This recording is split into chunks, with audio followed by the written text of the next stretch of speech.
Hello my dear students, कैसे हैं आप लोग। जैसा कि हम उम्मीद करते हैं कि आप लोग बिल्कुल स्वस्थ होंगे, सुरक्षित होंगे और मन लगाकर पढ़ रहे होंगे। ये हम लोगों का सॉल्यूशन चैप्टर का लेक्चर 19 है और इस लेक्चर में हम लोग vapour pressure of liquid solution के बारे में पढ़ेंगे और इसी में हम लोग राउल्ट्स लॉ के बारे में पढ़ेंगे। Raoult's law 12th board exam के लिए इंपॉर्टेंट टॉपिक है, इसलिए आप लोग इसको बारीकी से पढ़ेंगे। लेकिन इसके पहले हम लोग देख लें कि हम लोगों ने इसके पिछले लेक्चर में क्या पढ़ा था। हम लोगों ने इसके पिछले लेक्चर में हेनरे लॉ पे क्वेश्चन डिस्कस किया था। तो आइए सबसे पहले हम लोग एक दो क्वेश्चन और हेनरे लॉ पे डिस्कस कर लें, उसके बाद हम लोग स्टार्ट करेंगे vapour pressure of liquid solution, जिसमें हम लोग राउल्ट्स लॉ के बारे में स्टडी करेंगे।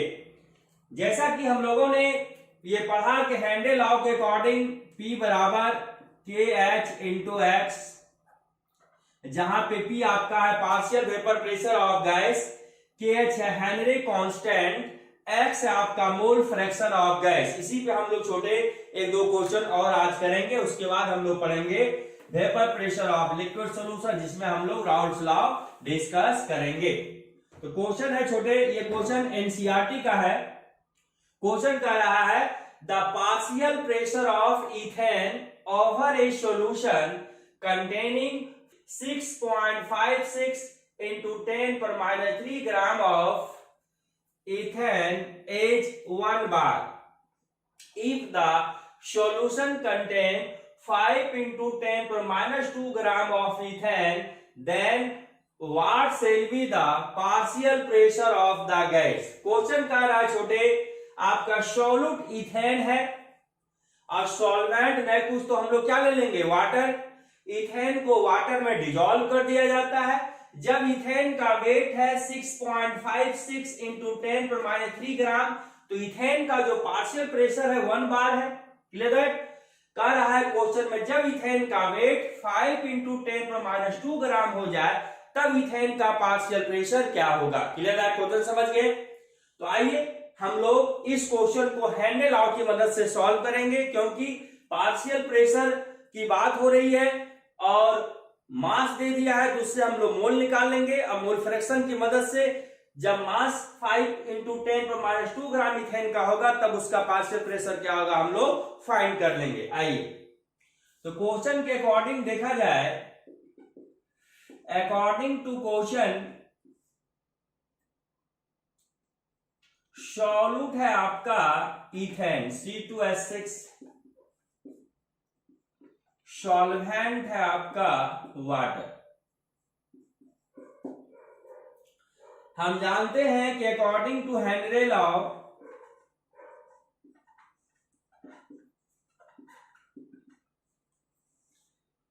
P equal to the K H into X, जहां पे P है partial pressure of gas, K H is the Henry constant, X is the mole fraction of gas. हम बहुत बार बता चुके हैं बाबू, फॉर डाइल्यूट सॉल्यूशन, वैसा सॉल्यूशन जिसमें सॉल्वेंट की मात्रा ज्यादा हो, तो आप कह सकते हो moles of ethane plus moles of water लगभग मोल्स ऑफ वाटर के बराबर होगा। पिछले क्लास में भी बात डिस्कस कर चुके थे। क्लियर है? क्योंकि यहाँ पे सॉल्वेंट की मात्रा ज्यादा है, तो सॉल्यूट और सॉल्वेंट के मोल को हम लोग जब ऐड करेंगे तो लगभग मोल्स ऑफ सॉल्वेंट के बराबर आएगा।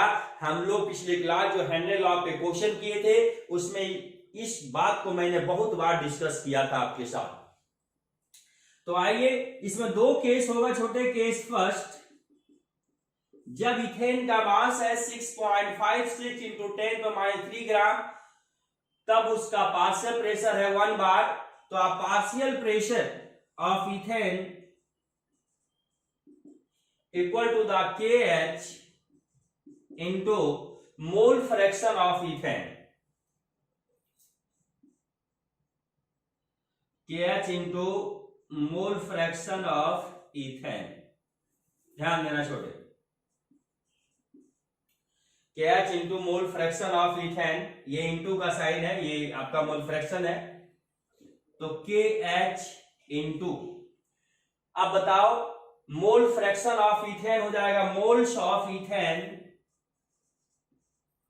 Bye moles of ethane plus water. इधर आओ, मोल फ्रैक्शन ऑफ इथेन आप कैसे निकालोगे? Moles of ethane by moles of ethane plus moles of water, क्योंकि जिसका मोल फ्रैक्शन पूछेगा उसका मोल बटे टोटल मोल ऑफ सॉल्यूशन। तो moles of ethane by moles of ethane plus moles of water, moles of ethane plus moles of water लगभग moles of water के बराबर। Clear that? ध्यान देना छोटू, KH इंटू मोल का formula given mass by molecular mass. Given mass पहला case में कितना है? 6.56 10⁻³ इथेन का मोल्स की हम बात कर रहे हैं। गिवन मास है molecular mass, given mass first case में 6.56 इंटू 10⁻³ अब बताओ बाय मोल्स ऑफ वाटर। तो सबसे पहले इसका मोल निकाल लो। Given mass by molecular mass, molecular mass ethane का कितना होगा? 12×24 34 30 बाय नीचे है मोल्स ऑफ वाटर। समझ गए छोटू? चलो, यानी कि हम कह सकते हैं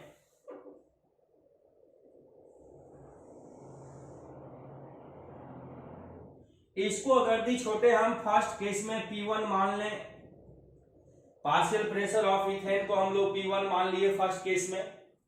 केस 2 की अगर हम बात करें,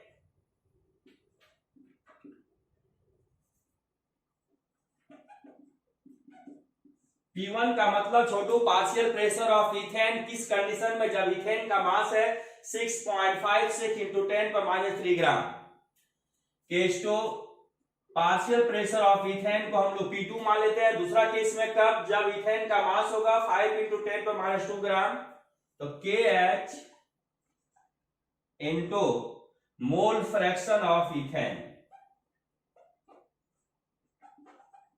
वही बात KH इंटू जिसका मोल फ्रैक्शन उसका मोल, यानी moles of ethane by moles of ethane plus moles of water. Moles of ethane plus moles of water लगभग मोल्स ऑफ वाटर के बराबर।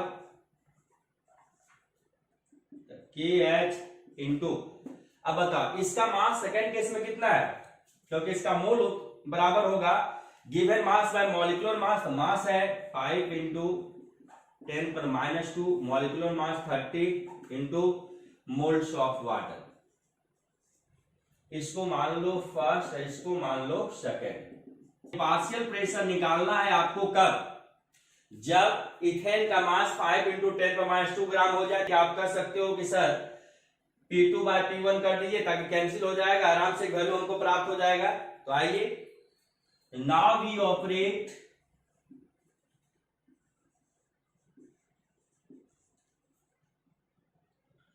Equation 2 divided by equation first.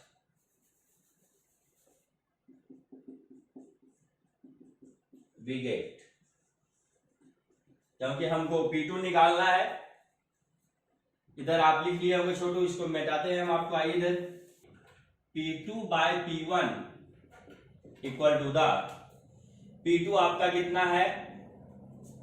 KH into 5 into 10⁻² bye, आप direct लिखे छोटे, इधर आओ, आप समझ सकते हो।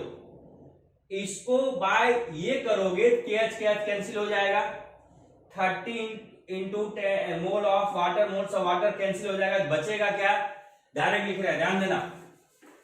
P2 बाय P1 कर रहा है, इतना तो आप समझ में आता है आपको। P2 बाय P1 करोगे, P2 by P1 30 moles of water, 30 moles of water cancel, KH cancel. तो बचेगा आपका 5 इंटू 10⁻² बाय 6.56 इंटू 10⁻³ समझ गए छोटो? इसलिए P2 बराबर कर सकते हो 5 इंटू 10⁻² बाय 6.56 10⁻³ इंटू P1। जब आप 6.56 इंटू 10⁻³ से इसको डिवाइड करोगे छोटे, तो आएगा आपका 7.62 और P1 प्रेशर कितना दिया है आपका 1 बार, तो लगभग आ जाएगा आपका 7.62 बार। समझ गए छोटू? क्लियर है? आप इसे लिखिए, क्वेश्चन और करेंगे, उसके बाद हम लोग पढ़ेंगे vapour pressure of liquid solution.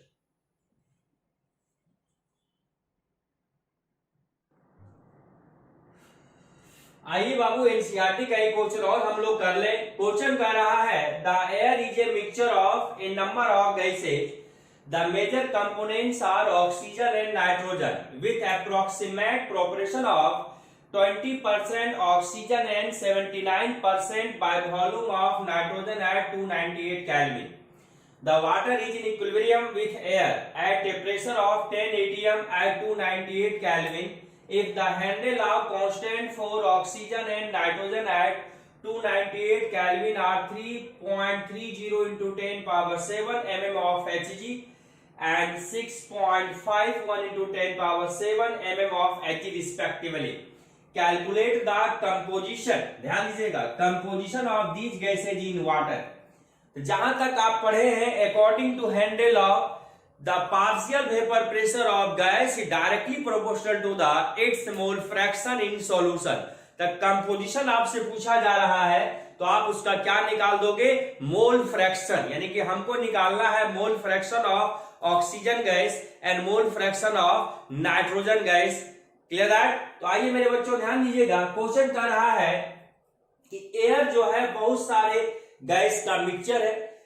क्या मिक्सचर ऑफ गैसेज, एयर में बहुत सारे गैस क्या है? मिक्स है, जिसमें कि ऑक्सीजन और नाइट्रोजन ज्यादा परसेंटेज में है। ऑक्सीजन का परसेंटेज है 20% बाय वॉल्यूम और नाइट्रोजन का परसेंटेज है 79% बाय वॉल्यूम। टेम्परेचर फिक्स है। कहता है वाटर और एयर इक्विलिब्रियम में है, जिसका प्रेशर है 10 atm। कहता है कि भाई जब ऑक्सीजन और नाइट्रोजन का हैंडल ऑफ कांस्टेंट दे दिया गया है, तो भाई आप बताइए कि इसका ऑक्सीजन और नाइट्रोजन का मोल फ्रैक्शन क्या होगा, यानी कंपोजिशन क्या होगा। आइए हम तो देखते हैं किस प्रकार इसको सॉल्व करेंगे। According to question,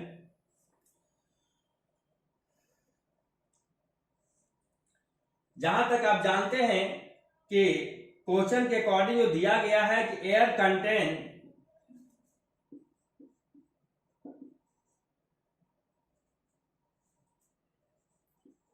20% oxygen and 79% nitrogen by volume. Clear है? Total pressure of air in equilibrium with water दिया है आपका 10 atm। क्लियर है? हमको मोल फ्रैक्शन निकालना है, तो सबसे पहले हैंडल लॉ की मदद से यदि मोल फ्रैक्शन निकालेंगे तो हैंडल लॉ के अकॉर्डिंग P बराबर KH इंटू एक्स, जहां पे P है आपका partial pressure of gas, KH है हैंडल कांस्टेंट, एक्स है मोल फ्रैक्शन। तो KH तो दे दिया, पहले पार्शियल प्रेशर निकालना पड़ेगा। जहां तक हम जानते हैं अकॉर्डिंग टू डाल्टन, पिछले क्लास में मैंने आपको बताया था,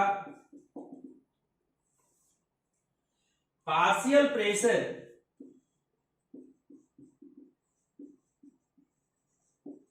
equal to the mole fraction into total pressure होता है। बेस्ट फार्मूला है आपका, ध्यान दीजिएगा इसको। जब भी आपको पार्शियल प्रेशर निकालना होगा, mole fraction into total pressure, therefore partial pressure of oxygen, इसको पढ़ना है पार्शियल प्रेशर ऑफ ऑक्सीजन, तो हो जाएगा मोल fraction of oxygen into total pressure. तो मोल फ्रैक्शन ऑक्सीजन कितना 20%, यानी कि 20/100 मोल फ्रैक्शन हो जाएगा इसका, इनटू टोटल प्रेशर कितना है 10 atm,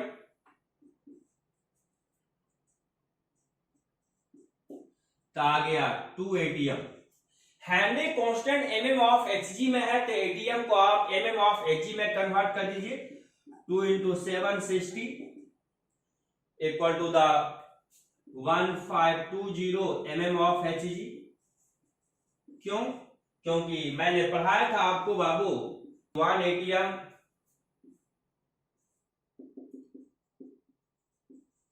equal to the 760 mm of Hg।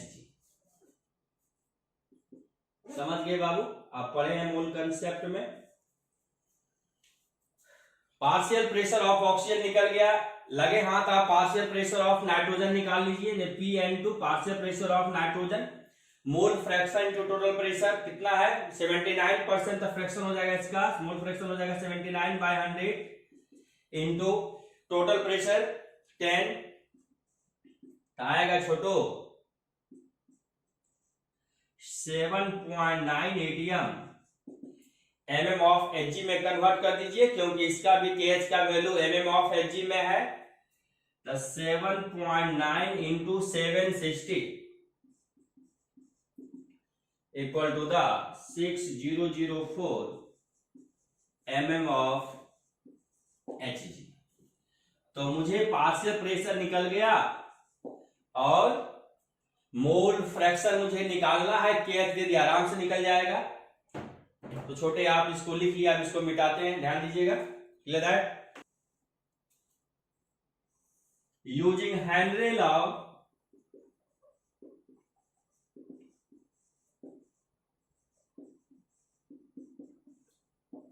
FR4 each gas, nitrogen oxygen दोनों की बात हो रही है। आप पढ़े हो बाबू हेनरी लॉ के अकॉर्डिंग, पहले ऑक्सीजन गैस के लिए देख लो। और ऑक्सीजन गैस क्या पढ़े हो? P बराबर KH इंटू एक्स, इंटू है बाबू, ध्यान दीजिएगा। तो पार्शियल प्रेशर है P किसका पार्शियल प्रेशर? ऑक्सीजन का। KH इंटू मोल फ्रैक्शन किसका? ऑक्सीजन का। ही तो आपको निकालना है। Clear that? अब बच्चे हमारे ध्यान देंगे, पार्शियल प्रेशर ऑफ ऑक्सीजन आपको पता है, KH पता है, मोल फ्रैक्शन आराम से निकल जाएगा। इसलिए mole fraction of oxygen gas बराबर हो जाएगा partial pressure of oxygen gas by KH। अभी आप partial pressure of oxygen gas कितना निकाले थे? 1520 बाय KH का वैल्यू दे दिया है ऑक्सीजन गैस के लिए आपका 3 इंटू 30 इंटू 10⁻7। ये NCERT का क्वेश्चन से डाटा थोड़ा लॉन्ग जाता है। जब छोटू आप डिवाइड करोगे तो आएगा 4.60 इंटू 10⁻⁵। एक समझ गए आप? अब हम नाइट्रोजन का आराम से मोल फ्रैक्शन निकाल देंगे similarly.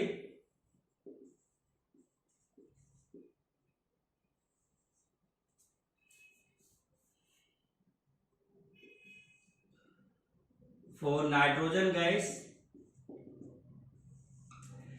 Mole fraction of nitrogen gas हो जाएगा partial pressure of nitrogen gas by KH।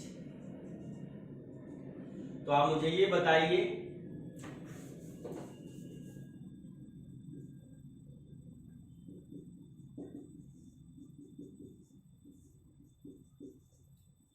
Nitrogen gas का पार्शियल प्रेशर कितना दिया है?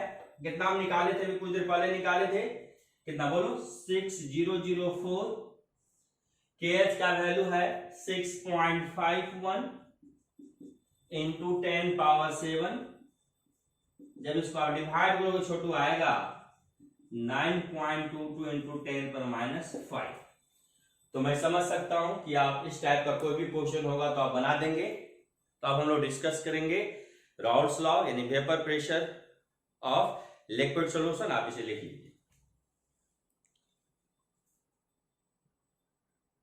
आइए हम लोग थोड़ा हेनरी लॉ का एप्लीकेशन देख लें। Application of Henry law first, to increase the solubility of carbon dioxide gas in soft drink and soda water, the bottle is still under high pressure। अब जानते हैं कि जब कोल्ड ड्रिंक्स में और सोडा वाटर में CO2 गैस को dissolve किया जाता है, टेस्ट के लिए बहुत हाई प्रेशर के साथ उसको डिजोल्व किया जाता है। Point number second, the tank use by square driver, जो समुद्र के नीचे जाने वाला व्यक्ति square drivers, are filled with air diluted with helium 11.7% helium, 56.2% nitrogen and 32.1% oxygen to avoid the toxic effect, जहरीला इफेक्ट को अवॉइड करता है, of high concentration of nitrogen in the blood, जिसे हम लोग बैंड्स कहते हैं। नंबर 3, एट हाई एल्टीट्यूड, ऊंचाई पे the partial pressure of oxygen less कम हो जाता है then that of ground level, low blood oxygen, इस वजह से नाक से खून गिरने लगता है, दैट इज कॉल्ड एनॉक्सिया। समझ गए छोटू? अब हम लोग डिस्कस करेंगे vapour pressure of liquid solution, इसमें आएगा हमारा राउल्स लॉ। आप इसे लिखिए, अब स्टार्ट हो जाएगा आपका vapour pressure of liquid solution. आइए अब हम लोग डिस्कस करेंगे vapour pressure of liquid solution. ध्यान देना बाबू, टॉपिक है आपका vapour pressure of liquid solution. Vapour pressure तो आप समझते हैं, नहीं समझते तो हम अच्छा से समझाएंगे आपको, आप टेंशन नहीं लीजिए, भी सब बताएंगे आपको। लिक्विड सॉल्यूशन के बारे में तो आप जानते हैं, वैसा सॉल्यूशन जब बन के तैयार हो, लिक्विड देखे, लिक्विड सॉल्यूशन कहलाएगा। और लिक्विड सॉल्यूशन में जो सॉल्वेंट होगा वो क्या होगा? ऑलवेज लिक्विड होगा, क्योंकि solvent determine the physical state of solution. जैसा कि हम लोग ये जान रहे हैं कि हम लोग जो अभी पढ़ रहे हैं वो बाइनरी सॉल्यूशन के बारे में केवल पढ़ रहे हैं, क्योंकि हमारे चैप्टर में केवल बाइनरी सॉल्यूशन के बारे में पढ़ना है। Clear that? तो लिक्विड सॉल्यूशन तो आप समझिए, वेपर प्रेशर भी हम समझाएंगे आपको। फर्स्ट पॉइंट आप देखिएगा, लिक्विड सॉल्यूशन में कंटेन्स वन और more volatile component. Yes, liquid solution में सॉल्वेंट ऑलवेज लिक्विड होगा, कंपोनेंट उसको कहा जाता है जिससे मिलकर सॉल्यूशन बनता है। तो लिक्विड सॉल्यूशन में एक या एक से अधिक वोलेटाइल कंपोनेंट हो सकता है। अगर कि हम बाइनरी सॉल्यूशन के बारे में केवल स्टडी कर रहे हैं तो केवल दो कंपोनेंट की बात होगी। यहां पे हम कह सकते हैं कि लिक्विड सॉल्यूशन में एक नहीं तो दो वोलेटाइल कंपोनेंट हो सकता है। तो एक वर्ड आया कंपोनेंट, कंपोनेंट उसे कहा जाता है जिससे मिलकर सॉल्यूशन बनता है, सॉल्यूट एंड सॉल्वेंट। दूसरा वर्ड आया वोलेटाइल, वोलेटाइल कंपोनेंट उस कंपोनेंट को कहते हैं जो वेपर में चेंज हो जाए, जैसे कि आपका वाटर है वेपर में चेंज हो जाता है, मेथनॉल है, इथेनॉल है। क्लियर है? तो वोलेटाइल कंपोनेंट उस कंपोनेंट को कहा जाता है जो वेपर में चेंज हो जाए। Second point, volatile component, those component which is change in vapour phase is called volatile component. Clear that? Change in vapour is called volatile component. Third point, generally liquid solvent is volatile. Generally ये देखा जाता है बाबू 99.9% के case में जो liquid solvent होते हैं volatile होते हैं, यानी कि उसको आप हीट करोगे वेपर में चेंज हो जाएगा। ऐसे भी बोतल में आप पानी को रख दो और ढक्कन को खोल दो, धीरे धीरे वो वेपर में चेंज हो जाएगा। क्लियर है? और कुछ समय के बाद आपको पता चले उसमें कुछ पानी है ही नहीं। समझ गए? तो जनरली लिक्विड सॉल्वेंट जो होते हैं इज वोलेटाइल, बट सॉल्यूट में और मे नॉट बी वोलेटाइल। क्यों? क्योंकि जब लिक्विड सॉल्यूशन बनता है तो सॉल्वेंट तो ऑलवेज लिक्विड होगा, लेकिन सॉल्यूट सॉलिड भी हो सकता है, लिक्विड भी हो सकता है और गैस भी हो सकता है। समझ गए? ये पॉइंट लिखा गया आपको, generally liquid solvent is volatile but solute में और may not be volatile. Solute volatile हो भी सकता है, नहीं भी हो सकता है, क्योंकि सॉल्यूट में सॉलिड भी हो सकता है, लिक्विड भी हो सकता है, गैस भी हो सकता है। क्लियर है?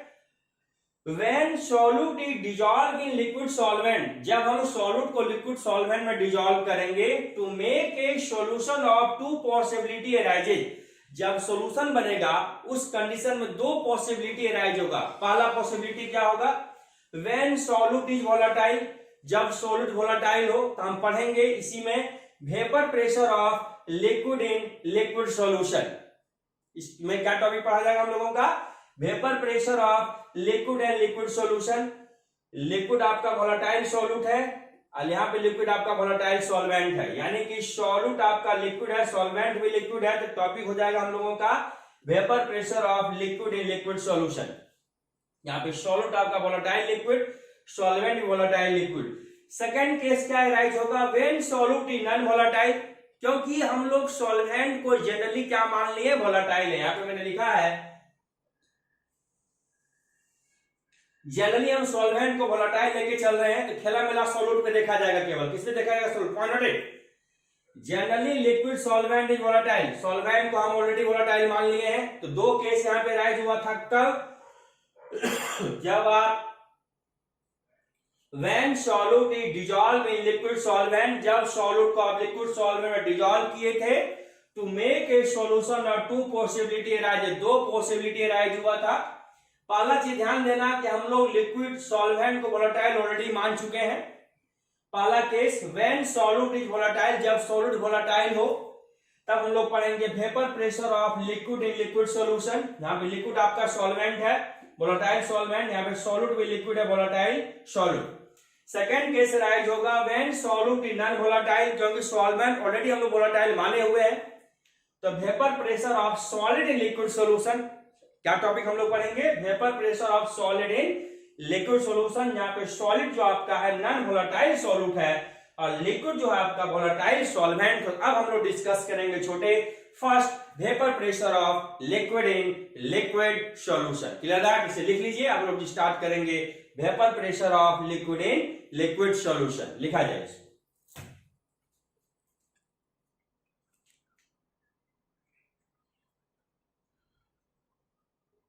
आइए छोटू, अब हम लोग डिस्कस करेंगे vapour pressure of liquid in liquid solution. जैसा कि मैंने आपको बताया कि हम लोग सॉल्वेंट को वोलेटाइल मान लिए हैं और पहला केस था जब सॉलिड वोलेटाइल हो सकता है और दूसरा केस था जब सॉलिड वोलेटाइल नहीं हो सकता है। तो फर्स्ट हम लोग पढ़ रहे हैं जब सॉलिड वोलेटाइल हो सकता है, उस कंडीशन में हम लोग स्टडी करेंगे vapour pressure of liquid in liquid solution. जहां पे सॉल्यूट आपका लिक्विड है और सॉल्वेंट भी लिक्विड है, सॉल्यूट भी वोलेटाइल है और सॉल्वेंट भी वोलेटाइल है। क्लियर है? तो सबसे पहले हम लोग समझ लें कि वेपर प्रेशर क्या होता है। ध्यान देना छोटू, सबसे पहले वेपर प्रेशर को V डॉट P से मैंने डिनोट किया। अब बार बार हम वर्ड यूज करेंगे V डॉट P, मतलब समझ जाना वेपर प्रेशर। ये बोतल है, ढक्कन को खोल दीजिए आप, इसमें वाटर है, ठीक है, ढक्कन ओपन है, आप इसको रख दीजिए। धीरे धीरे आप देखेंगे कि इसका वाटर मॉलिक्यूल घटते जाएगा। तो गया कहां वाटर मॉलिक्यूल, तो वाटर मॉलिक्यूल जो है वेपर में कन्वर्ट हो गया। क्लियर है? समझ गए? अब ऐसा करो, इसको आप ढक्कन से पैक कर दो, तो आप ये देखोगे कि वाटर मॉलिक्यूल जो है वेपर में कन्वर्ट होगा। ढक्कन तो पैक है, फिर वेपर क्या बन जाएगा, वाटर बन जाएगा। नहीं, वाटर से वेपर, वेपर से वाटर, वाटर से वेपर, वेपर से वाटर। जब दोनों का रेट सेम हो जाए, यानी कि जितना रेट से वाटर से वेपर बन रहा है उतना ही रेट से, उतना ही स्पीड से वेपर से वाटर बनेगा, that state is called equilibrium state. उस कंडीशन में वेपर के द्वारा वाटर मॉलिक्यूल के सरफेस पे जो प्रेशर एग्जर्ट होगा that is called vapour pressure. तो आइए बच्चों ध्यान देना, vapour pressure at constant temperature, temperature आपको फिक्स रखना है, the pressure exerted by vapor of liquid on its surface when they means con liquid and its vapor are in equilibrium is called vapor pressure। समझ में आ गई बात? Clear है? Factors affecting vapour pressure, कौन कौन सा फैक्टर वेपर प्रेशर को प्रभावित कर सकता है? पहला, नेचर ऑफ लिक्विड, यस, जैसे कि आप इथेनॉल ले लीजिए, मिथेनॉल ले लीजिए, वाटर ले लीजिए, सारा लिक्विड है। तो वाटर का वेपर प्रेशर, इथेनॉल का वेपर प्रेशर, मिथेनॉल का वेपर प्रेशर, ये क्या सबका वेपर प्रेशर सेम होगा? नहीं, यानी कि लिक्विड के नेचर पे वेपर प्रेशर डिपेंड करेगा। कैसे? जिस लिक्विड मॉलिक्यूल के बीच इंटरमॉलिक्यूलर फोर्स ऑफ अट्रैक्शन ज्यादा होगा वो कम वोलेटाइल होगा, जिस लिक्विड मॉलिक्यूल के बीच फोर्स ऑफ अट्रैक्शन कम होगा वो ज्यादा वोलेटाइल होगा। यानी नेचर ऑफ लिक्विड पे डिपेंड करेगा।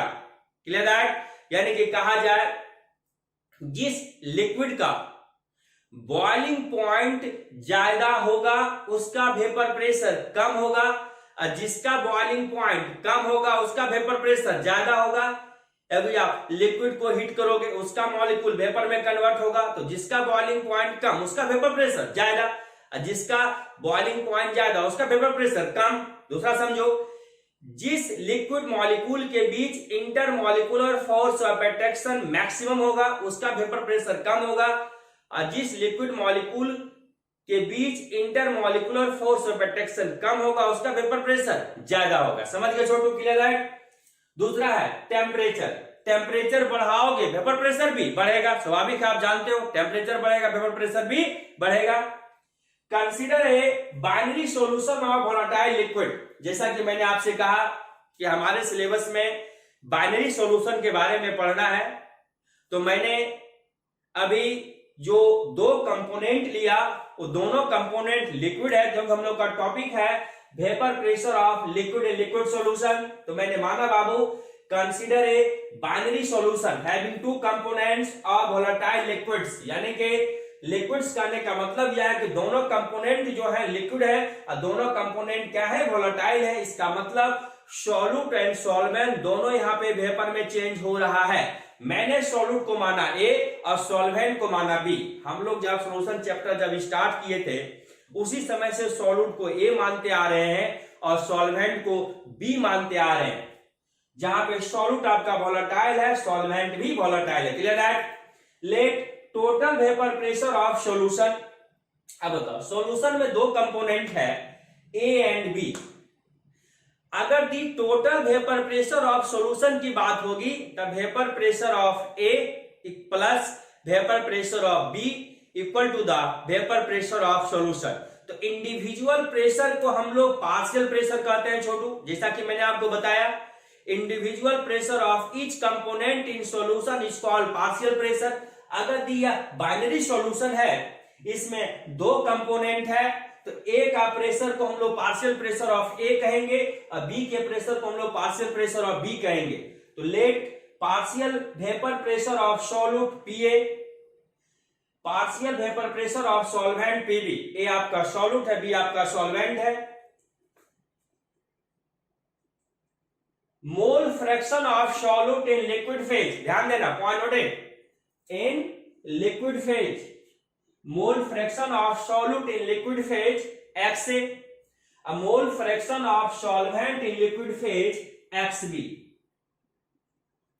According to Dalton's law, Dalton law के अनुसार मान लो एक सॉल्यूशन है, इस सॉल्यूशन में दो कंपोनेंट है, तो डाल्टन्स लॉ के अकॉर्डिंग जो अगर इस सॉल्यूशन का टोटल प्रेशर की बात होगी तो दोनों कंपोनेंट का जो पार्शियल प्रेशर होगा दोनों को जोड़ देंगे तो टोटल प्रेशर के बराबर होगा। According to Dalton's the total pressure of solution is equal to the sum of partial pressure of each components means जिसके मिलके सॉल्यूशन बना है। यहाँ पे कंपोनेंट ए एंड बी है, यानी बाइनरी सॉल्यूशन की बात हो रही है। तो total vapour pressure of solution equal to the vapour pressure of solute plus vapour pressure of solvent according to the Dalton's. तो according to Dalton's law P total यानी कि total vapour pressure of solution equal to the partial vapour pressure of solute plus partial vapour pressure of solvent. Therefore आप कह सकते हो P total equal to the PA plus PB। समझ गए छोटू अच्छा से, आप इसको लिख लीजिए। अब हम लोग डिस्कस करेंगे राउल्ट्स लॉ।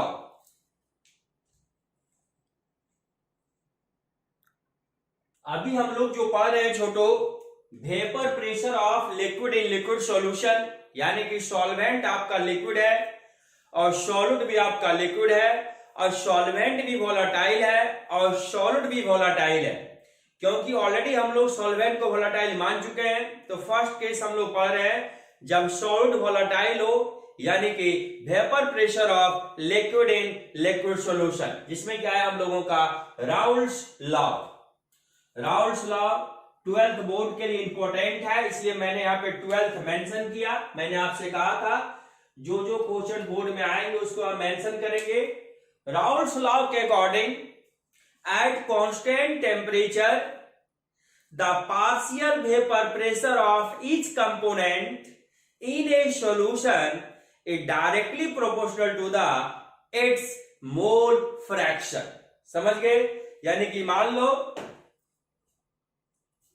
एक कंटेनर है, इसमें एक सॉल्यूशन है, इस सॉल्यूशन में दो कंपोनेंट है ए एंड बी। तो ए का जो पार्शियल वेपर प्रेशर होगा, क्योंकि दोनों कंपोनेंट वोलेटाइल है छोटू, पहले मान चुके हैं, इस सॉल्यूशन में जो ए और बी दो कंपोनेंट है, दोनों लिक्विड है, दोनों वोलेटाइल है, तो राउल्ट्स लॉ के अकॉर्डिंग एट कांस्टेंट टेम्परेचर, क्योंकि टेम्परेचर बढ़ने घटने से वेपर प्रेशर पे इफेक्ट पड़ेगा, तो आप मेजर नहीं कर पाओगे, तो टेम्परेचर को क्या रखना पड़ेगा, कांस्टेंट रखना पड़ेगा। The partial vapour pressure of A जो होगा डायरेक्टली प्रोपोर्शनल होगा मोल फ्रैक्शन ऑफ ए का, और partial vapour pressure of B जो होगा वो भी डायरेक्टली प्रोपोर्शनल होगा मोल फ्रैक्शन ऑफ बी का, according to Raoult's law. Clear that? उसी को मैंने लिखा है, ध्यान दीजिएगा छोटे, according to Raoult's law at constant temperature the partial vapour pressure of each component, यानी ए और बी की बात यहां हो रही है, in a solution is directly proportional to the its mole fraction. समझ गए? तो इट्स मोल फ्रैक्शन। अब मुझे बताओ, यहां पे आपने दो कंपोनेंट लिया ए एंड बी, तो ए कंपोनेंट के लिए यदि बात किया जाए जिसका पार्शियल प्रेशर हम लोगों ने पीए माना था, directly proportional to the mole fraction X से, तो पीए प्रोपोर्शनल एक्स से, तो प्रोपोर्शनली हटेगा, कांस्टेंट आएगा, यानी PA equal to the P not A X से। उसी को मैंने लिखा छोटू, for component A, PA proportional X से, तो PA equal to the P not A X से, जहां पे पीए आपका है partial vapour pressure of A, X से है आपका मोल फ्रैक्शन ऑफ ए। अब बचा P not A, P not A है आपका vapour pressure of pure solute. Pure solute का मतलब यह समझो, मान लो एक कंटेनर खाली है, इसमें आपने केवल लिक्विड को डाला, मान लो ए की जगह हम इथेनॉल मान लिए और बी की जगह हम वाटर मान लिए। ए को क्या मान लिए, इथेनॉल, और बी को मान लिए वाटर। तो यहां पे केवल मैंने वाटर डाला, तो जो इसका वेपर प्रेशर होगा, जब वाटर अकेले, ध्यान दीजिएगा, यानी वाटर अकेले है सॉल्यूशन में, अभी इसमें इथेनॉल मिला नहीं है, वाटर अकेले है सॉल्यूशन में, तो जो इसका वेपर प्रेशर होगा वो कहलाएगा प्योर, यानी कि vapour pressure of pure solvent, यानी वाटर को हम सॉल्वेंट मान रहे हैं, यानी कि केवल वाटर है, प्योर फॉर्म में है, तो vapour pressure of pure water, या कह सकते हैं vapour pressure of pure solvent. अब मान लो कंटेनर खाली है, अब मैंने इसमें इथेनॉल केवल डाला, वाटर नहीं है, तो जो इथेनॉल का वेपर प्रेशर होगा, केवल इथेनॉल है, प्योर इथेनॉल है, तो इसको हम लोग कहेंगे vapour pressure of pure ethanol, यानी प्योर सॉल्यूट। समझ गए? लेकिन जब वाटर इथेनॉल दोनों को मिक्स कर देंगे सॉल्यूशन में, तब यहां पे वेपर प्रेशर ऑफ वाटर की बात होगी और वेपर प्रेशर ऑफ इथेनॉल की बात होगी, जिसे हम कहते हैं partial vapour pressure of water और partial vapour pressure of ethanol. क्योंकि जैसे दो कंपोनेंट है, इंडिविजुअल प्रेशर की बात होगी, तो वहां पे वर्ड यूज होगा पार्शियल वेपर प्रेशर। ध्यान देना छोटे। लेकिन अगर दी केवल वाटर है, प्योर फॉर्म में वाटर है, इसमें कोई मिला हुआ नहीं है, उस कंडीशन में वर्ड यूज होगा vapour pressure of pure water, और केवल इथेनॉल है, उस समय वर्ड यूज होगा vapour pressure of pure ethanol. Clear है? समझ गए? यानी कोई इसमें मिक्सअप नहीं है। लेकिन जब इथेनॉल वाटर मिक्स हो जाएगा, तब वर्ड यूज होगा partial vapour pressure of water और partial vapour pressure of ethanol. Ethanol को मैंने यहाँ पे सॉल्यूट माना और वाटर को मैंने यहाँ पे सॉल्वेंट माना। Point noted? तो PA partial vapour pressure of solute, X से mole fraction of solute in liquid phase. Point noted? P not A vapour pressure of pure solute A, यानी कंटेनर में ए के अलावे कोई दूसरा कंपोनेंट नहीं है, उसका जो वेपर प्रेशर होगा उसे हम कहेंगे vapour pressure of pure solute A. अगर हम कंपोनेंट बी की बात करें, सॉल्वेंट की बात करें, तो according to Raoult's law PV proportional X B, क्योंकि राउल्ट्स लॉ के according at constant temperature the partial vapour pressure of each component का मतलब A and B solute solvent in a solution is directly proportional to its mole fraction. तो PV proportional X B, proportional हटेगा, constant आएगा, तो PV बराबर P not B X B. वही मैंने यहां लिखा छोटो, for component B, PV proportional X B, तो पीवी बराबर P not B X B, क्योंकि प्रोपोर्शनल हटा कांस्टेंट आया, जहां पे पीवी है आपका partial vapour pressure of B और एक्स बी है आपका मोल फ्रैक्शन ऑफ बी, जिसे आप कह सकते हैं पीवी को partial vapour pressure of solvent XB को mole fraction of solvent liquid phase, P not B है vapour pressure of pure solvent, जैसा कि मैंने आपको समझाया। जहां तक आप जानते हैं according to Dalton's P total होता है PA प्लस PB, यानी कि partial vapour pressure of A plus partial vapour pressure of B, क्योंकि डाल्टन साहब के अनुसार एक कंटेनर में अगर दो कंपोनेंट है तो अगर total vapour pressure of solution की बात होगी तो vapour pressure of each component पहले आप निकाल लीजिएगा, और दो कंपोनेंट है यहाँ पे तो दोनों के वेपर प्रेशर को आप जब जोड़ देंगे टोटल वेपर प्रेशर, तो P टोटल बराबर PA प्लस PB, तो P टोटल इक्वल होता है PA का वैल्यू कितना है P not A X A, अब PB आपको कितना आया P not B X B, तो राउल्स लॉ का फार्मूला हो गया P total equal to the P not A X A plus P not B X B. एक बार रिवीजन कर लो, P टोटल है छोटू आपका total vapour pressure of solution, P not A है आपका vapour pressure of pure solute, जब solute container में अकेले है उस कंडीशन में जो उसका वेपर प्रेशर होगा उसे हम कहेंगे vapour pressure of pure solute. X है आपका mole fraction of solute in liquid phase, P not B है आपका vapour pressure of pure solvent, यानी कंटेनर में केवल सॉल्वेंट है उस कंडीशन में जो उसका वेपर प्रेशर होगा उसे हम कहेंगे vapour pressure of pure solvent. XB है आपका mole fraction of solvent in liquid phase. तो राउल्स लॉ आप अच्छा समझ गए, इसको लिख लीजिए आप। जैसा कि बाबू हम लोग जानते हैं the sum of mole fraction of all component present in a solution is equal to the 1। मान लिया जाए अभी हम लोग बाइनरी सॉल्यूशन पढ़ रहे हैं तो उसमें दो कंपोनेंट है, तो दोनों कंपोनेंट के मोल फ्रैक्शन का सम कितना होगा 1 होगा, जैसा कि मैंने लिखा A और B हमारा दो कंपोनेंट है, A हमारा सॉल्यूट है, B हमारा सॉल्वेंट है, तो आप कह सकते हो कि XA plus XB equal to the 1, तो XB इक्वल टू द क्या हो जाएगा 1 माइनस XA, और XA इक्वल टू द क्या हो जाएगा 1 माइनस XB। तो हम लोगों ने भी पढ़ा राउल्स लॉ के according P total equal to the P not A XA plus P not B XB, तो आप XA की जगह 1 माइनस XB पुट कर सकते हो, तो P नॉट A XA की जगह 1 minus XB plus P not B XB, ये XB को हम जैसे के तैसे छोड़ दिए, तो आप कह सकते हो Chhotu P not A into 1 बराबर P not A minus P not A XB plus P not B XB, ऐसे लिख सकते हो Chhotu P not B XB minus P not A XAB plus P not A। यहां पे अगर हम लिखे therefore P total equal to the XB को कॉमन ले लें तो P not B minus P not A plus P not A, या अगर हम ये करें कि यहां पर XB का वैल्यू पुट कर दे, यानी कि P not A XA plus P not B XB की जगह 1 माइनस XA रख सकते हैं, तो हम लोग का ये आएगा P total equal to the XA into P not A minus P not B plus P not B।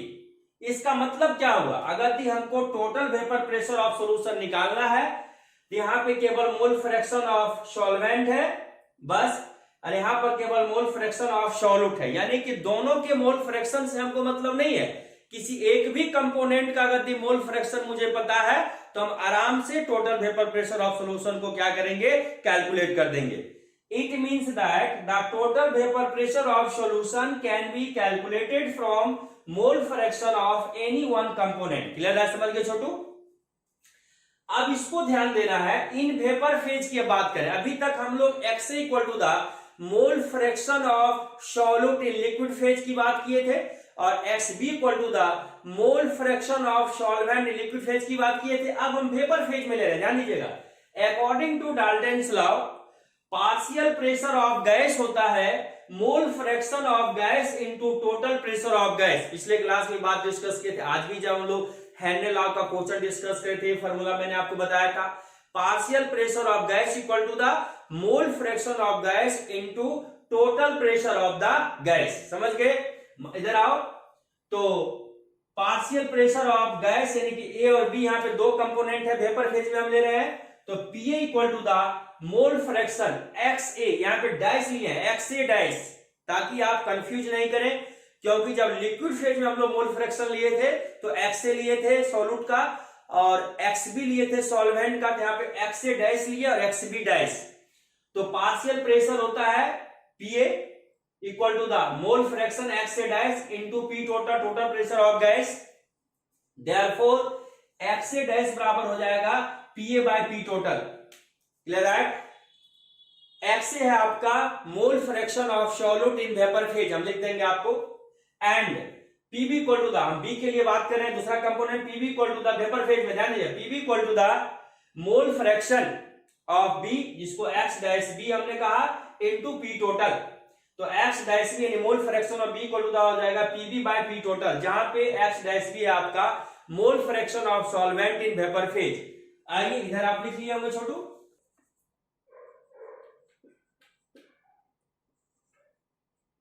X dash A equal to the mole fraction of solute, solute आपका ए है, इन वेपर फेज। ध्यान देना, इसको point noted है ये आपका, X dash B equal to the mole fraction of solvent, solvent आपका B है, इन वेपर फेज। पीए बराबर आप पढ़े थे partial vapour pressure of solute, PB आपका है partial vapour pressure of solvent. अब मेरे बच्चे ध्यान देंगे, आपका यहां पे पॉइंट नोटेड है, क्या है ध्यान दीजिएगा, P total, total vapour pressure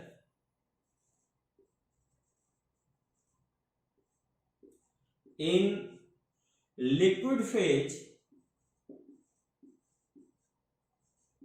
equal to the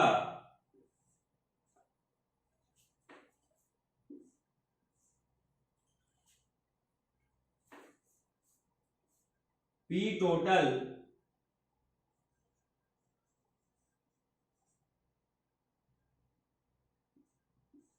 in vapour phase, यानी कि टोटल वेपर प्रेशर जो सॉल्यूशन का लिक्विड फेज में होगा, वेपर फेज में, दोनों में क्या होगा बराबर, केवल मोल फ्रैक्शन में आपको ध्यान देना है, एक्स ए डैश और एक्स बी डैश, जहां पे एक्स ए डैश है आपका mole fraction of solute in vapour phase और एक्स बी डैश है आपका mole fraction of solvent in vapour phase. लेकिन टोटल वेपर प्रेशर सॉल्यूशन का जो होगा लिक्विड फेज में, वही टोटल वेपर प्रेशर सॉल्यूशन का लेना है आपको वेपर फेज में। Clear that? आप इसको लिखिए, फिर हम लोग ग्राफ का रिप्रेजेंटेशन करेंगे, फिर हम लोग पढ़ेंगे vapour pressure of solid in liquid solution.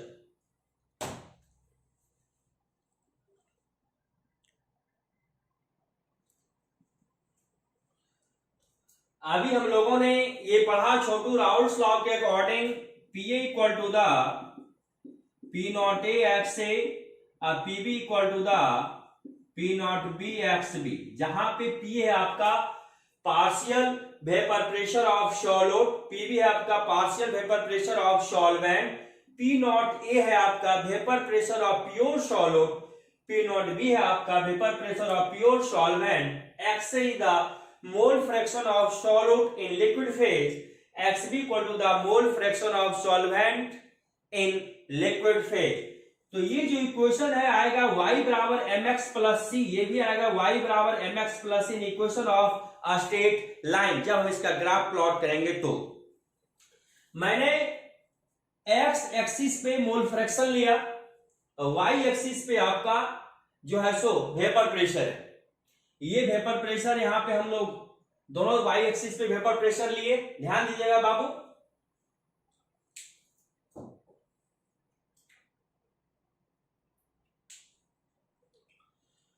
Graph है आपका vapour pressure versus mole fraction.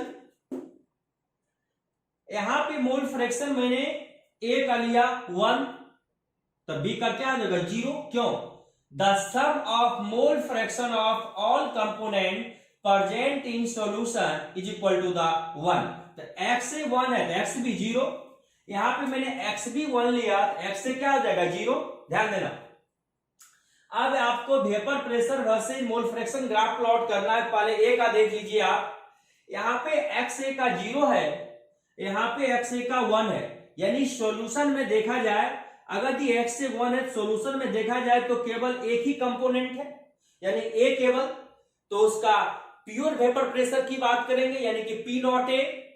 अगर दी हम XB 0 है, XB 1 है, यहाँ अगर दी B की बात करें तो केवल B है क्योंकि मोल फ्रैक्शन 1 है, केवल एक कंपोनेंट है, क्योंकि sum of mole fraction of all component present solution equal to the 1 होता है। अगर ये XB 1 है तो एक कंपोनेंट है, तो यहाँ पे हम प्योर वेपर प्रेशर की बात करेंगे यानी P नॉट B की बात करेंगे और A के लिए P नॉट A की बात करेंगे। तो यहाँ पे 0 है तो ये अब यहां से 0 से कहा जाएगा, ये मान लो इस पॉइंट पे इसको P नॉट A, क्योंकि यहाँ पर A और B, A आपका सॉल्यूट है, B आपका सॉल्वेंट है, तो मैंने माना कि B अगर दी सॉल्वेंट तो उसका वेपर प्रेशर थोड़ा सा क्या होगा, ज्यादा होगा। सपोज कर लो तो यहाँ पे P नॉट A है आपका vapour pressure of pure solute, P not B vapour pressure of pure solvent. मैंने माना कि सॉल्वेंट का वेपर प्रेशर थोड़ा ज्यादा है तो इसको ऊपर थोड़ा रखा, इसको थोड़ा नीचे रखा। क्लियर है, समझ गए।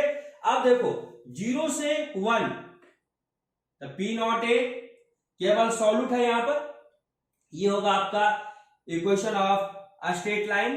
क्लियर है, यानी कि x a बराबर 1 है और x भी 0 है, यानी केवल इसमें सॉल्यूट है, इसलिए P नॉट A की बात होगी। ये लाइन आपका कल equation of a straight line. यहां देखो अब x b बराबर 0 है और x b बराबर 1 है, केवल यहाँ पे b है सॉल्यूशन में तो P नॉट B जाएगा ये स्ट्रेट लाइन, और ये आपका कहलाएगा total vapour pressure of solution. तो PA बराबर क्या होगा छोटू, P नॉट A x से, PB बराबर P not B x B, और P टोटल हो जाएगा PA प्लस PB। समझ गए।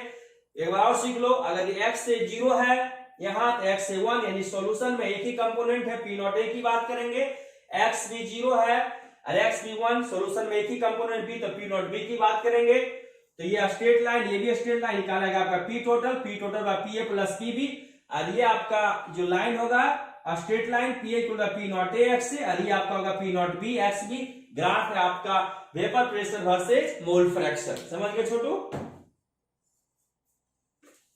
यहां पर केवल आपको ये समझना है कि यहाँ पे x से 0 है और यहाँ पे x से 1 है, तो ये स्ट्रेट लाइन जाएगा, P नॉट A यहां मिलेगा हमको, और x भी 0 है, x भी 1 है, यहाँ पे ये भी स्ट्रेट लाइन जाएगा, x b का P नॉट B यहाँ पे मिलेगा हमको। क्लियर है, समझ गए।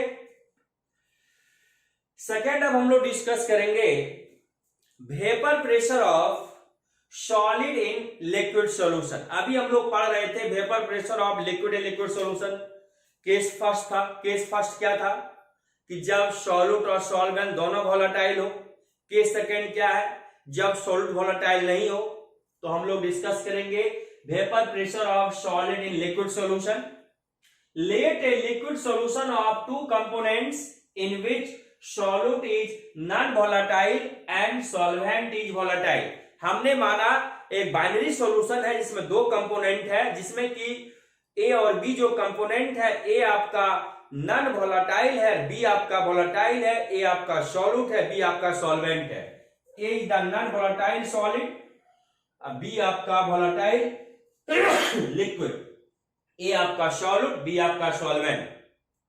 When solute is non-volatile, जब solute volatile नहीं होगा उस कंडीशन में solute वेपर में चेंज नहीं करेगा, केवल सॉल्वेंट वेपर में चेंज करेगा, यानी कि total vapour pressure of solution जो है केवल और केवल सॉल्वेंट पे डिपेंड करेगा। When solute is non-volatile, in this case total vapor pressure of solution is depend upon the partial vapour pressure of solvent only. अब इस पे हम लोग डिस्कस करेंगे राउल्स लॉ किसके केस में, vapour pressure of solid in liquid solution के case में, यानी कि जब सॉलिड वोलेटाइल नहीं होगा। अब इसे लिखिए। अभी हम लोग छोटू डिस्कस किए थे vapour pressure of solid in liquid solution, जिसमें सॉल्यूट था आपका सॉलिड और सॉल्वेंट था लिक्विड, सॉल्यूट था नॉन वोलेटाइल और सॉल्वेंट था वोलेटाइल। इस कंडीशन में सॉल्यूट तो वेपर में चेंज नहीं करेगा, केवल कौन चेंज करेगा, solvent. Total vapour pressure of solution जो है केवल और केवल डिपेंड करेगा partial vapour pressure of solvent only. उसी बेसिस पे राउल्ट्स लॉ हम देखेंगे। राउल्ट्स लॉ किसके लिए देखेंगे? For solution of non volatile solute. जब हम लोग फर्स्ट केस में राउल्ट्स लॉ देखे थे for solution of volatile liquids, यानी कि सॉल्यूट सॉल्वेंट में दोनों में लिक्विड था और दोनों वोलेटाइल था, उसके बारे में राउल्ट्स लॉ पढ़े थे। अब हम लोग राउल्ट्स लॉ देखेंगे कब? जब सॉल्यूट वोलेटाइल नहीं है और सॉल्वेंट वोलेटाइल है, यानी कि सॉल्यूट वेपर में चेंज नहीं कर रहा है, केवल सॉल्वेंट वेपर में चेंज कर रहा है। इस कंडीशन में total vapour pressure of solution depend only on the partial vapour pressure of solvent. तो Raoult's law for solution of non volatile solute, according to Raoult's law, at constant temperature the vapor pressure of solution is directly proportional to the mole fraction of solvent। जैसा कि अभी हम लोग कुछ देर पहले ये पढ़े थे, Raoult's law in case of two volatile liquids, according to Raoult's law the partial vapor pressure of each component in a solution is directly proportional to the its mole fraction। लेकिन यहां पर केवल सॉल्वेंट वोलेटाइल है, solute volatile नहीं है। इस वजह से total vapour pressure of solution जो है केवल partial vapour pressure of solvent पे डिपेंड करेगा और partial vapour pressure of solvent जो है डायरेक्टली प्रोपोर्शनल होगा मोल फ्रैक्शन ऑफ सॉल्वेंट का। इस कंडीशन में राउल्ट्स लॉ होगा, according to Raoult's law at constant temperature the vapour pressure of solution is directly proportional to the mole fraction of solvent. क्योंकि यहां पर जो वेपर प्रेशर ऑफ सॉल्वेंट का होगा वही वेपर प्रेशर ऑफ सॉल्यूशन की बात होगी, क्योंकि सॉल्यूट यहां पे चेंज आपका नहीं कर रहा है। अब बताओ P A, partial vapour pressure of solute, तो सॉल्यूट तो आपका चेंज नहीं कर रहा है वेपर में, तो पीए क्या आ जाएगा? 0। अब पीबी प्रोपोर्शनल एक्सबी, पीबी क्या है? Partial vapour pressure of solvent, proportionality हटेगा, कांस्टेंट आएगा पी नॉट बी, तो PB equal to the P not B X B, पहले भी हम पढ़ चुके हैं। जहां तक हम लोग जानते हैं P total equal to the P A plus P B. P A क्या है आपका? 0, पीबी क्या है? P not B X B, तो P total equal to the क्या आ गया? P not B X B. ये किसके लिए है पी टोटल? जब सॉल्यूशन में सॉल्यूट आपका नॉन वोलेटाइल होगा और केवल सॉल्वेंट वोलेटाइल होगा, लेकिन जब सॉल्यूशन में सॉल्यूट सॉल्वेंट दोनों वोलेटाइल होगा तो पी टोटल बराबर होगा P not A X A plus P not B X B. और जब सॉल्यूशन में केवल सॉल्वेंट वोलेटाइल होगा, सॉल्यूट वोलेटाइल नहीं होगा, तब पी टोटल होगा पी नॉट बी और एक्स बी। अब आओ छोटो ध्यान देना, कुछ डेरिवेशन है। P total equal to the P not B X B. जहां तक हम लोग जानते हैं कि X A plus X B बराबर 1 होता है, तो हम X B equal to the 1 minus X A लिख सकते हैं। Sum of mole fraction of solute solvent equal to the 1, तो X B 1 minus X A, वही मैंने लिखा है। छोटे ध्यान दीजिएगा, P total equal to the P not B, X B की जगह 1 minus X A. 1 minus X को इधर ले आए तो 1 माइनस एक्स से इधर लाए तो 1 माइनस एक्स से बराबर हो जाएगा P total by P not be. बिल्कुल सही, आप क्रॉस मल्टीप्लाई करके देख सकते हो, P not be into 1 minus x से बराबर पी टोटल। Clear that? अब आओ छोटू, अब हम क्या किए, एक्स को इधर ले चले गए तो 1 minus P total by P not B बराबर एक्स से, इसलिए एक्स से equal to the P not B आप कैल्सियम हो गया, P not B minus P total. अब ध्यान दीजिएगा, है P not B minus P total को हम लोग कहते हैं it's called lowering of vapour pressure. Lowering means lower हो जाना, कम हो जाना। सिंपल समझिए, गांव में जब मां लोग चावल बनाती है, सबसे पहले कंटेनर लिया, उसमें पानी डाला गया, अब कुछ देरी के बाद वो सनसन सनसन आवाज करता है, यानी कि पानी बॉयल हो गया, फिर उसमें चावल डाला जाता है। तो जैसे ये जो बीकर है उसका ढक्कन उठाया तो देखो वहां से जब वेपर प्रेशर बहुत तेजी से निकलता है, लेकिन जैसे उसमें चावल डाला जाता है वेपर प्रेशर क्या होता है? कम हो जाता है। यानी कि चावल क्या है? नॉन वोलेटाइल सॉल्यूट है। प्योर सॉल्वेंट का जो वेपर प्रेशर था वो सॉल्यूशन के वेपर प्रेशर से क्या था? ज्यादा था। क्यों? क्योंकि प्योर जब पानी था उसमें केवल चावल डाला हुआ नहीं था, तो उसका वेपर प्रेशर क्या था, ज्यादा था। जैसे चावल डलाया उसका वेपर प्रेशर क्या हो गया, कम हो गया। क्यों, उसमें नॉन वोलेटाइल सॉल्यूट चला गया। जब सॉल्यूट जैसे गया तो सोल्यूशन बन गया। यानी कि प्योर सॉल्वेंट का जो वेपर प्रेशर होगा वो सॉल्यूशन के वेपर प्रेशर से क्या होगा, ज्यादा होगा। तो प्योर सॉल्वेंट में आप सॉल्यूशन के वेपर प्रेशर को जब घटा देंगे तो कितना घटा, कितना लोअर हुआ, that is called lowering of vapour pressure. यानी कि P not B minus P total. P not B है vapour pressure of pure solvent, यानी कि उसमें कुछ अभी सॉल्यूट को आपने नहीं डाला। अब minus P total, total vapour pressure of solution, जब सॉल्यूट उसमें चला गया तो प्योर सॉल्वेंट का वेपर प्रेशर माइनस सॉल्यूशन का वेपर प्रेशर, जो आएगा उसे हम कहेंगे लॉरिंग ऑफ वेपर प्रेशर। क्यों, क्योंकि प्योर सॉल्वेंट का वेपर प्रेशर ज्यादा होगा और सॉल्यूशन का वेपर प्रेशर कम होगा, क्योंकि यहाँ पे सॉल्यूट क्या है, नॉन वोलेटाइल है। क्लियर है, and P not B minus P total by P not B, जो अभी आपने फॉर्मूला आया P not B minus P total by P not B is called relative lowering of vapour pressure. किसके respect में, pure solvent के vapour pressure के respect में, इसलिए यहाँ पे वर्ड यूज होगा relative lowering of vapour pressure. P not B minus P total को लॉरिंग ऑफ वेपर प्रेशर कहते हैं, कितना कमा, प्योर सॉल्वेंट का वेपर प्रेशर समथिंग था, सॉल्यूट उसमें गया जो कि नॉन वोलेटाइल है, तो सॉल्वेंट का वेपर प्रेशर क्या गया, कम गया। यानी कि सॉल्यूशन का जो वेपर प्रेशर है वो सॉल्वेंट के वेपर प्रेशर से क्या है, कम है। तो सॉल्वेंट का वेपर प्रेशर माइनस सॉल्यूशन का वेपर प्रेशर करेंगे तो हमको लॉरिंग ऑफ वेपर प्रेशर निकल जाएगा। सपोज करो ये है 60 एटीएम, ये है आपका 45 एटीएम, तो 15 एटीएम लॉर हुआ। तो किसके रिस्पेक्ट में, P not B minus P total by P not B. मान लो ये है 60 एटीएम, ये है 45 एटीएम बाय 60 एटीएम, किसके रिस्पेक्ट में, प्योर सॉल्वेंट के रिस्पेक्ट में, इसीलिए इसको कहते हैं relative lowering of vapour pressure. तो छोटू आज हम लोग इतना ही डिस्कस करेंगे। नेक्स्ट क्लास हम लोग vapour pressure of liquid in liquid solution और vapour pressure of solid in liquid solution पे सवाल डिस्कस करेंगे। उसके बाद हम लोग पढ़ेंगे हैंडेल law in special case of Raoult's law. उसके बाद टॉपिक डिस्कस होगा ideal and non ideal solution, फिर बचेगा आपका qualitative property, then solution chapter is complete. आप लोग मन लगा के पढ़ें, आपको जो भी प्रॉब्लम है व्हाट्सएप ग्रुप पे मेरे साथ शेयर करें, उसको सॉर्ट आउट करेंगे। और अगर ये व्हाट्सएप ग्रुप में जुड़े हैं तो ठीक है, नहीं तो आप जुड़ जाएं, ताकि जो भी असाइनमेंट होगा, नोट्स होगा, सारा व्हाट्सएप ग्रुप पे आपको शेयर किया जाएगा। और ऐप आप लोगों का बन के कंप्लीट हो चुका है, जस्ट एक वीक के अंदर पब्लिशिंग किया जाएगा, ताकि उस पर सब हम लोग का online test, study material, video सब ऐप पे अपलोड किया जाएगा, सब सूचना आपको दे दिया जाएगा।